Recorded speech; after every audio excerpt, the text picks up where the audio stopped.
All right, guys, what's up? It's Jack, and welcome back to another video. And in this one, Zax Max, the Splitgate Pro player, is going to be breaking down skill-based matchmaking, engagement-optimized matchmaking, his pitch about portal-based matchmaking, and the No Portals playlist, and actually the different complications with all of these three subjects or four subjects, pretty much all painted down, really, because it's really more complicated than you think. So we really went into more in depth on this one.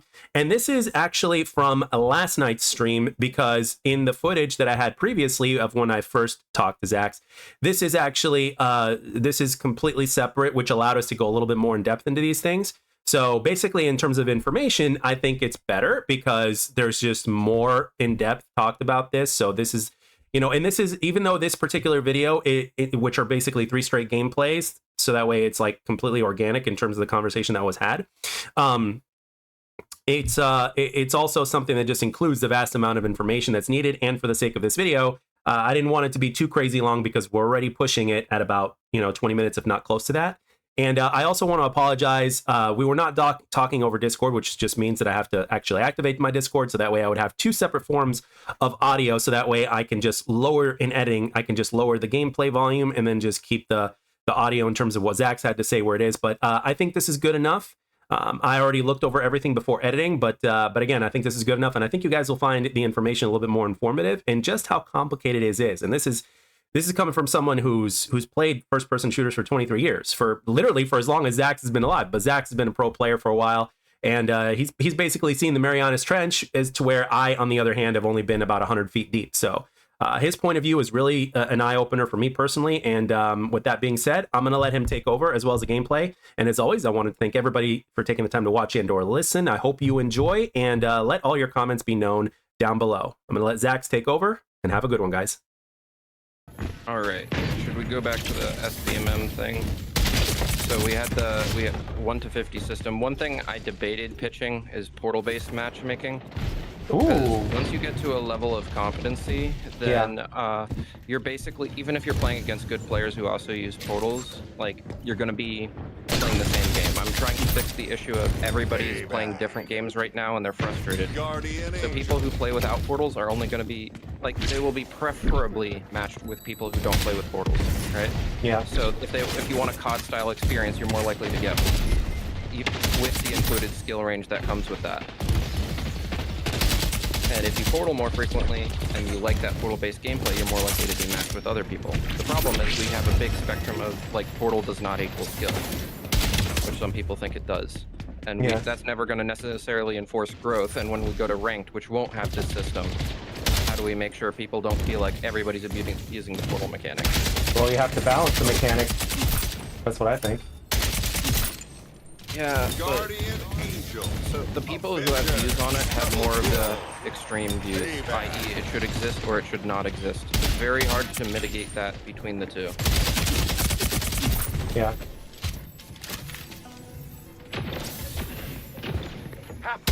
Like, for example, I think BR-style portals are not necessarily productive, because it really discourages any level of portal use. Like, how are you going to break the portals if you use yours to move? So, are you familiar with game theory and economics? Like predicting business patterns? I'm sure I've seen it. I'm sure I've seen it somewhere. So I took a game theory course, and again, dominant strategies was a big focus of it. So let me dumb it down. Do you know the prisoner's dilemma? The what?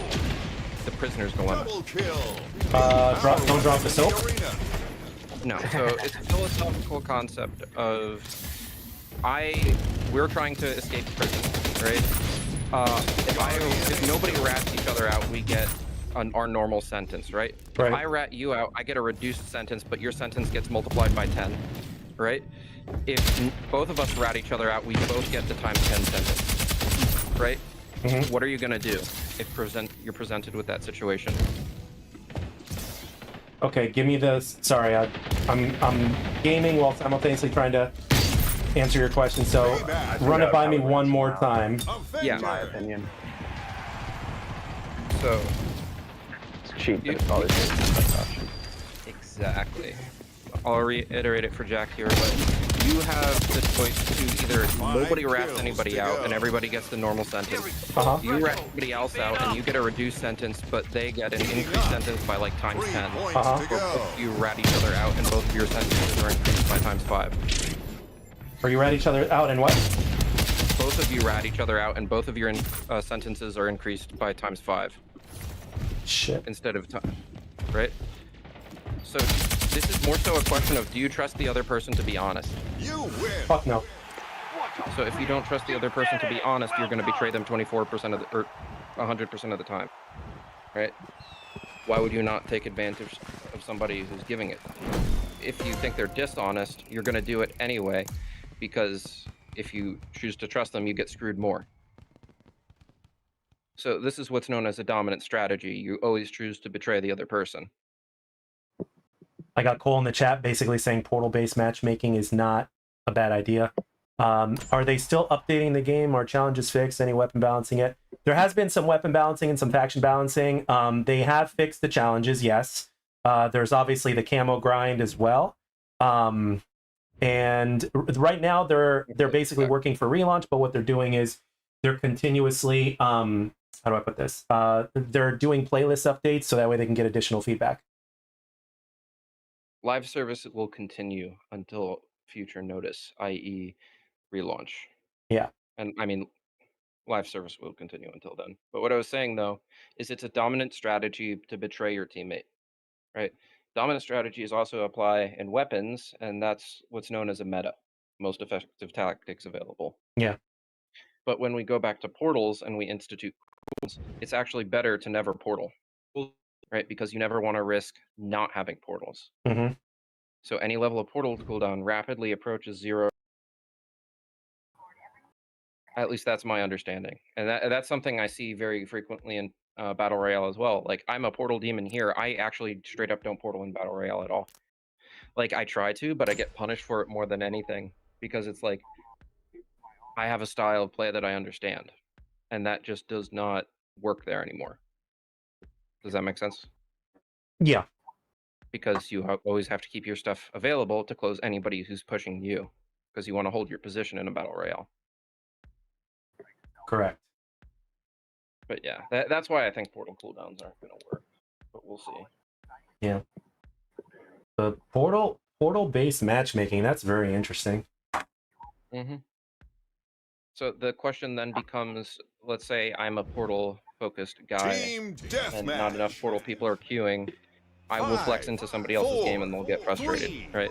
Either that, or if we prioritize portals, then it's also very likely that I play with people who are well above my skill level, and it amplifies the SBMM issue. How do you determine that, though? Like, would that be, like, complicated to do, or is that just a simple, like, code thing? They log so much on the back end, you don't even know. Oh, really?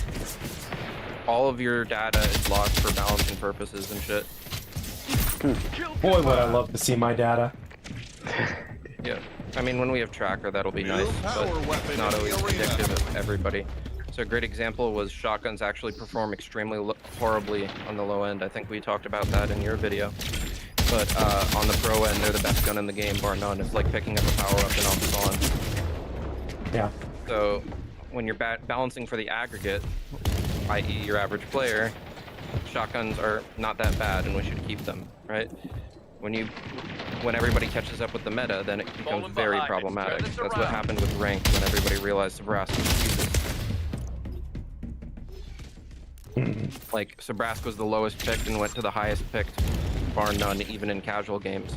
Because when people tried ranked, they realized this is a must pick. And when they realized how Sabrask could be played, they started playing him in casual. Because, you know, why wouldn't you? Now you know how to play him, and now how do you know how to get max value? I just got stuck by a teammate, question mark? That's weird. That's the thing you can do, like Halo, I believe, where you stick your teammate, they run in kamikaze.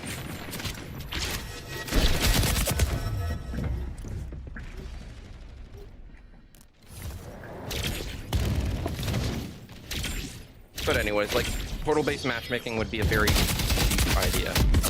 But if they want to really maintain the different types of player bases, that would probably be my solution, at least for casual. The question is, do you do like a portal challenge and then now you're in a different bracket, right? And the other question is it a permanent swap in brackets, or is it just my most recent portal attempts? Should I be able to basically not portal for 20 games and then get in the no portal brackets and farm people who don't know how to turn?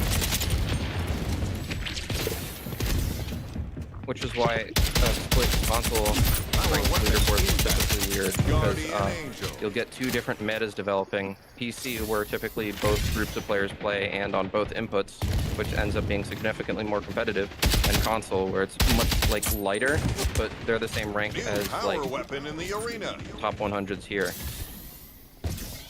So if they ever merge, they would get shit slammed because they're playing fundamentally two different games. If you fuck up once and GG's, you have to be ahead of the ball. We're ahead now. Keep up the pace.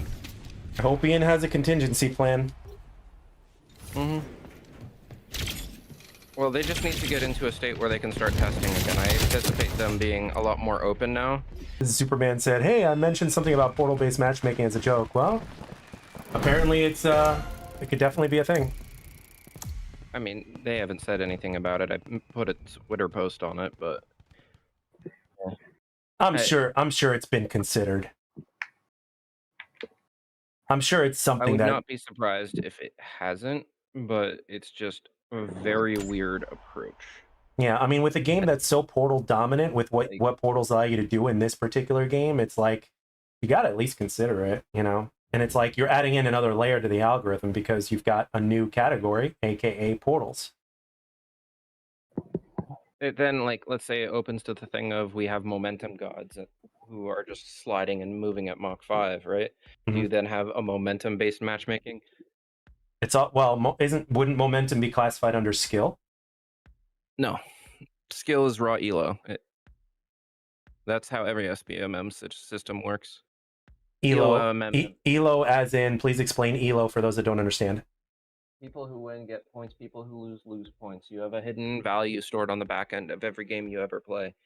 So in SBMM, you play with people of similarly ELOs. Not necessarily mechanical skill, not necessarily decision making, ELO. 5, 4, How you got that ELO is typically like if you win unfavored games, you get more. If you lose favored games, you lose more. Right? But yeah, how they get that is irrelevant, which is why you can see a lot of variation in the same skill bracket. Power weapon inbound. But engagement-oriented matchmaking is much closer to the statistic-based stuff. So how do we determine if you're ass at the game, right? Maybe it's not just raw win-loss. Maybe we start looking at how accurate you are with your gun, how often you die, what's your win rate on this specific character. Maybe we up that a little bit, right? It's literally quality control for your experience, which really creates the feeling of I'm being lied to, which I think a lot of games have.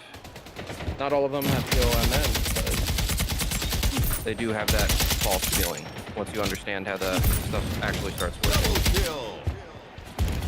But aren't there some skill-based matchmaking systems, not EOMM, but skill-based matchmaking systems to where, you know, your stats are taken, well, every stat, not just wins or losses, are taken into account, like weapon accuracy, score per minute? Really?